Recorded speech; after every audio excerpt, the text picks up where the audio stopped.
গোটা দেশের সঙ্গে রাজ্য পালিত হয় মুসলিম ধর্মাবলম্বীদের পবিত্র ঈদ উৎসব। সোমবার সকালে রাজধানীর গেদুমিয়া মসজিদে সব বয়সীরা একসাথে নামাজ আদায় করেন।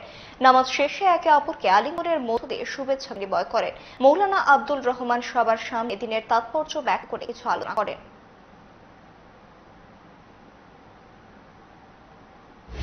আজকের এই কুরবানির দিনে বা ঈদের দিনে এটা একটা ত্যাগের উৎসব।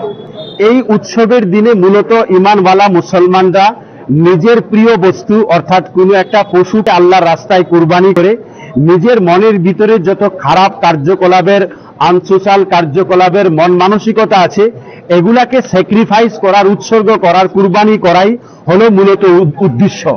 এই উদ্দেশ্যকে কেন্দ্র করে যখন একটা মানুষ কুরবানি করবে মূলত একটা সৎ আদর্শ মানুষ হওয়ার এর একটা প্র্যাকটিস বা অনুশীলন। এবং এই কুরবানির উদ্দেশ্য শুধুমাত্র মাংস খাওয়া নয়। এই কারণে কেউ যদি মাংস খাওয়ার উদ্দেশ্যে কুরবানি করে তাহলে ধর্মীয় মতে তার কুরবানি আদায় হবে না, বিশুদ্ধ হবে না।